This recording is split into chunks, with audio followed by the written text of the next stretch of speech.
اب انسان جو ہے جمع کیسے کرے، یہ تو پہلے کا ہوا، اور کچھ باتیں نکاح کے لیے خاص اور کچھ عام تھی. اب نکاح کی رات بھی ہو سکتی ہے اس میں انوالو، اور ادر زندگی کا اور حصہ جہاں میاں بیوی ہم بستری کرنا چاہتے. اب جمع کیسے کرے؟ جمع سے مراد، جب میں الفاظ کہہ رہا ہوں تو شرمگاہ کا جمع ہونا اور ملنا اس سے مراد ہے، میرا یاد رکھیں، ٹھیک ہے، کہ انسان اسے اب جمع کیسے کرے.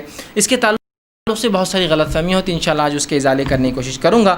اب انسان اپنی بیوی سے کیسے جمع کر سکتا ہے؟ آئیے اللہ رب العزت کا جواب اپنی کتاب، اس کی کتاب میں جو اس نے دیا اس سے ہم شروع کرتے ہیں. اللہ رب العزت فرماتا اور کہتا ہے سورہ بقرہ سورہ نمبر 2 آیت نمبر 223، اور فرماتا ہے نساء حرث لکم فأتوا حرثکم ان شئتم، کہ اللہ فرماتا اور کہتا ہے تمہاری عورتیں تمہارے لیے کھیتیاں ہیں، اور تم جس طرح سے چاہو اپنی کھیتیوں میں آؤ. تمہاری عورتیں تمہارے لیے کھیتیاں ہیں، جیسا ایک کسان اپنے کھیت میں بیج ڈالتا ہے تاکہ اس سے فصلیں نکلے، تو تمہاری بیویاں تمہاری اولادوں کے پیدا ہونے کی وجہ ہے نا، اس کے بغیر کیسا ہوں گے؟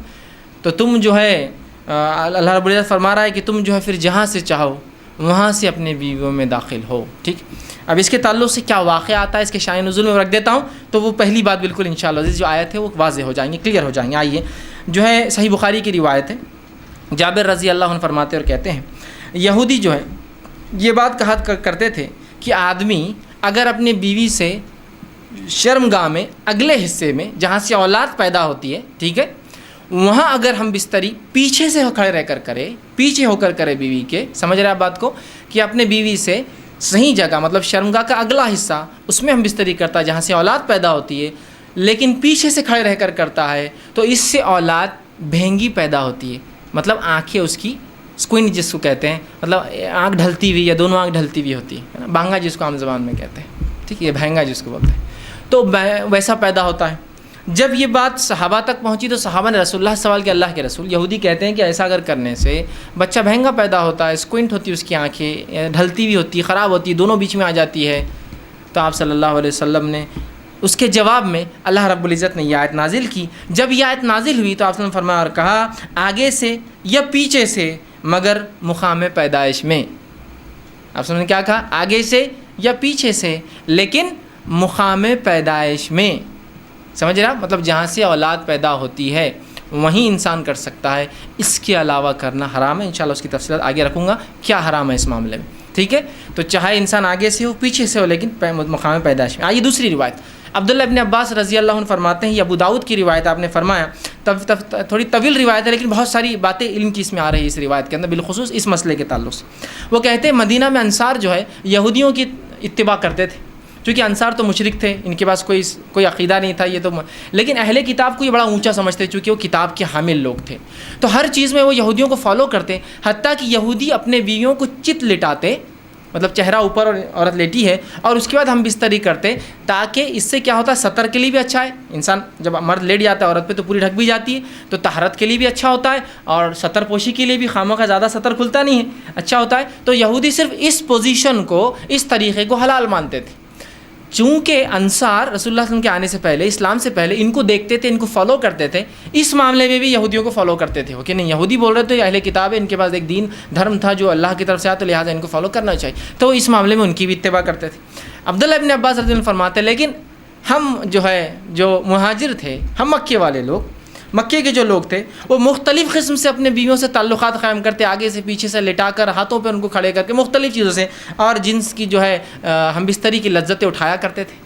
لیکن جب مہاجر مدینہ پہنچے اور انصاریوں سے نکاح شروع کیا، اور جب ایک مہاجر نے ایک انصاری عورت سے نکاح کیا، اور نکاح کرنے کے بعد جیسا ان کا طریقہ تھا کہ وہ مختلف انداز سے، مختلف طریقوں سے صحیح جگہ ہم بستری کرتے، مطلب شرمگاہ میں، مطلب اگلے حصے میں کرتے، جب اس نے ڈیمانڈ کیا اس شخص نے، تو اس انصاریہ نے کہا ہم تو صرف ایک طریقہ اپناتے. اس عورت نے، وہ بھی صحابیہ تھی، وہ ہے چت لیٹنا اور تم اوپر سے رہو. اس نے کہا ایسا کیوں؟ ہم تو مختلف چیزیں کرتے ہیں اس میں، جس کو عام زبان میں بہرحال آسن کہتے ہیں، لوگ بہرحال سمجھتے ہیں آسن کہتے ہیں اس کو، شاید سنسکرت کا لفظ ہے یہ ہندی کا لفظ ہے. بہرحال تو ہم تو مختلف کرتے ہیں. تو انہوں نے کہا نہیں میں تو یہ کرنے نہیں دوں گی. جھگڑا بڑھ گیا. اس نے کہا میں تو ایسے ہی کروں گا. اس نے کہا ہمارے پاس یہ طریقہ نہیں ہے. اور بات رسول اکرم صلی اللہ علیہ وسلم پہنچ گئی، اور پھر یہ آیت نازل ہو گئی تمہاری بیویاں تمہاری کھیتی ہے، تم جہاں سے چاہو. مطلب جو مہاجر کر رہے تھے صحیح کر رہے تھے، مختلف پوزیشنز ہو سکتے ہیں لیکن اگلے حصے میں صرف پیدائش کے حصے میں انسان کر سکتا ہے. تو یہ روایت میں بہرحال بہت ساری باتیں آ گئی، اور بہت ساری باتوں کا جواز ہمیں مل گیا ہے. آگے آئیے، اب اس معاملے میں جو ہے انسان جمع جو کرے، ہم بستری کرے تو لیٹ کر سکتا ہے، لیٹنے میں جتنی پوزیشنز ہو سکتی ہے وہ استعمال کر سکتا ہے، شرط ایک ہی ہے وہاں انسان اپنی شرمگاہ کو داخل کرے، عورت کی شرمگاہ میں جہاں سے اولاد پیدا ہوتی ہے، ٹھیک ہے، وہی ایک جگہ ہے۔ دوسرا بیٹھ کر سکتا ہے، جتنی پوزیشنز ہو سکتی ہے اس کے لیے، شریعت نے اس سے کوئی ممانعت کا اظہار نہیں کیا، لیکن سب سے بہترین پوزیشن اولاد کی پیدائش میں اور اس میں سازگار ہونے میں وہی ہے جو عورت کو لٹا کر ہے، اس لیے کہ اس میں سیدھا مرد کی شرمگاہ اوپر سے ہوتی ہے اور اولاد کی پیدائش کے چانسز زیادہ ہوتے ہیں اس معاملے میں، بہرحال ٹھیک۔ اس کے بعد بیٹھ کر جتنے طریقے ہو سکتے ہیں، جتنی پوزیشنز ہو سکتی ہے، جس میں میں جو بتا رہا ہوں بات آپ سمجھ رہے ہیں کہ شرمگاہ مرد کی عورت سے ملے اور سامنے کے حصے میں آپ کے لیے جائز ہے۔ اسی طرح کھڑے رہ کر جو کچھ ہو سکتا ہے، اس میں کوئی ممانعت نہیں ہے، کراہت ہو سکتی ہے، ناپسندیدگی ہو سکتی ہے، لیکن ممانعت کسی میں بھی نہیں، حرمت کسی میں بھی نہیں۔ بیٹھ کر، لیٹ کر، کھڑے رہ کر کچھ بھی ہو سکتا ہے۔ ابھی بات کا ازالہ میں کر دوں، بہت سے لوگوں نے عجیب باتیں لکھ دی، اللہ ان پر رحم کرے، جس کی وجہ سے امت کو خواہ ایسی مشکلات اور تکلیفوں میں ڈالا جو شریعت نے نہیں دی، کہ کھڑے رہ کر کرے تو اولاد لنگڑی پیدا ہوتی ہے، بیٹھ کر کرے تو اولاد فلاں پیدا ہوتی ہے، پیچھے سے کرے۔ آج بھی میں کہہ رہا ہوں کہ اگر کوئی لڑکا بہنگا آ جاتا ہے جس کی آنکھیں اسکوئنٹ ہو، اس کی آنکھیں برابر نہ ہو، تو عورتیں ایک دوسرے کو دھکا دے کے ہستی مجلس ان کے ماں باپ نے کیا کرے تھے، دیکھو بچہ۔ آج بھی میں کہہ رہا ہوں، کیسی عجیب بات ہے یار، شریعت کلیریفیکیشن دے رہی ہے، قرآنی آیتیں نازل ہو رہی ہے، اور اس کے بعد بھی کہ ہماری عقلیں، اب عقلوں کا کیا بھائی، علم کی کمی ہی یہ سب چیزوں کی وجہ ہے۔ لا علمی جو نقصان پہنچاتی ہے نا، وہ کوئی چیز، کوئی ہتھیار، کوئی دشمن آپ کو جو نقصان نہیں پہنچائیں گے نا، آپ کی اور ہماری لا علمی اسلام کے تعلق سے نقصان پہنچاتی ہے۔ بہرحال تو کوئی بھی پوزیشن اختیار کر سکتے، کوئی ممانعت کسی بھی پوزیشن کی ثابت نہیں ہے، ٹھیک۔ اسی طرح سیکنڈ چیز، ہم بستری کے اندر بیوی کو